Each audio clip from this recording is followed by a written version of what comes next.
Welcome to this quick demonstration of Survey Maker, and this is the app as it's downloaded. So we'll start off by adding a new survey by clicking on this button, Add Survey, at the bottom, and we'll call this New Survey. It's created the survey, and we can go into design mode. There we are. Now these are the types of questions that we can ask, and that's the typical question in Survey Maker. We can also add our own labels, add our own text field, for instance if we're going to capture somebody's name, or a date field.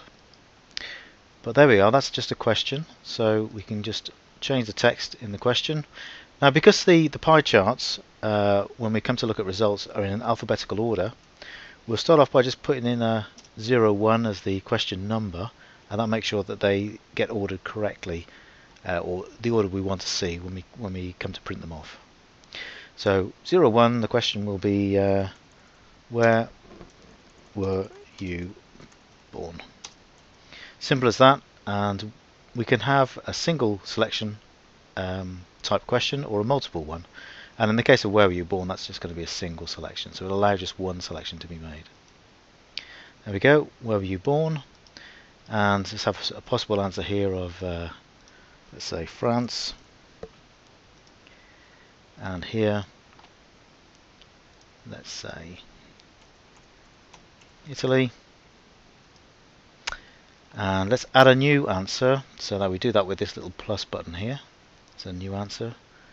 Go in and change that to be, let's say Spain, and we'll take a clone of that last answer for no particularly good reason, but just to show you the clone function. So let's clone that answer, but I'm going to change this to be other and allow an optional text entry. So if it's not France, Italy or Spain, somebody can just say other and then type in the value.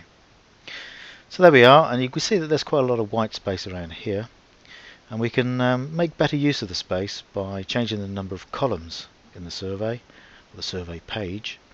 And here we've got 2 columns, but I can increase it to 4 columns, and that looks quite nice because it's nicely spaced out the 4 possible answers below the question. So let's add a new question, and the new question will be similar to the old question, so I just clone it. So I select the question and then press the clone button. That's created the new question, and then I can say here, again remembering to put in the question number so that the ordering comes out correctly when we come to look at the pie charts later, and say where do you live, and again just a single answer is fine for this. So there we go, where were you born, where do you live, and if I run that survey, that's how it'll look. So if I go back into it again, I'll show you another couple of question types. This is a picker. This is a very typical iOS control, and you can see that this is fitted now into column 1 of the survey page, and that's not really what I want. What I want it to do is to spread across the whole of the page. So I can make an adjustment to that and say span columns, yes, and that'll then span across all the columns. And that's quite nice.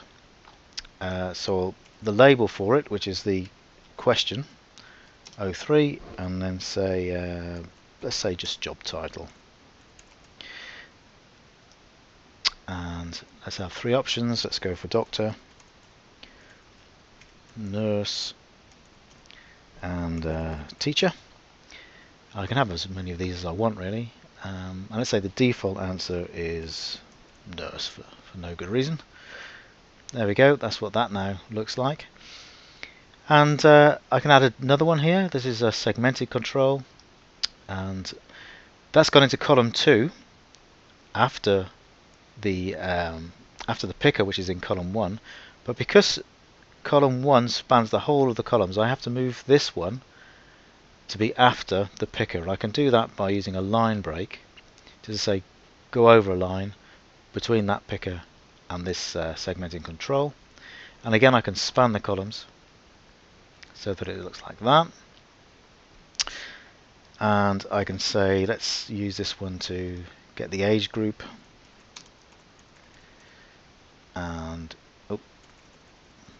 remembering to put in our question number, and let's say 10 to 20, 21 to 30, 31 to 40, and over 40. Let's have that. So that looks, and that's looking okay. Now the titles for these are a bit redundant. It's obvious that this is asking about the job title, so what I can do if I want to is hide the label so it doesn't show that, and similarly here I could hide the label as well there, but actually that's more useful to say age group, so it's clear that we're talking about age groups here and not anything else. Now you can see that I'm running out of space at the bottom. There's still a little bit of room there which I'd like to use, so if I hide that toolbar using the hide toolbar, show it, hide it, I can get a clearer picture of how the form will look. And what I want to do is just have a quick look at how it looks when I run it. So that's how it is going to look when I run it, which is quite nice. So if I go back into the survey and if I go way down the bottom here, there's lots of other little things I can use as well. Normally I wouldn't, but I'll just show you the button feature. Again, I have to just use the page break to move it after the spanned segmenting control, and again I'll say span columns to yes, so that goes across the whole page. And if I hide the columns now, you can see that this form this survey is starting to look quite nice. I don't want to say next page, I just want to say OK, because this is where the user just says OK, I've finished. I want to submit the form, so I set the action to submit, otherwise it'll try and go to the next page. So I need to set that to submit. And that's my survey. So it now looks like this. And I can start entering details. So I can say, for instance, there we go, 21 to 30, teacher, Italy, France. Click OK. And let's pretend another customer comes along and says Italy, France, nurse, 31 to 40, and another person comes along, says that, another person comes along and says other, let's say other in UK, and they're a doctor, a young doctor, and another doctor comes along, and somebody else comes along. There we go. People come along all day, or you're questioning people for this survey, and when you're finished and you want to see the results, just go to the results page, and you can see it's got the question with all of the answers and the percentages and the number of respondents for each of the questions. There we go. And if we want to print those off, we just use a little print button at the end there, and you can see the questions in PDF, and we can print those off. If you want to see the fine detail of this, of actually what people entered, I can go to this last button at the end here, and this will show me the detail of each of the respondents, what time the response was made, and what exactly was entered. So that's Survey Maker, and that's about all there is to it.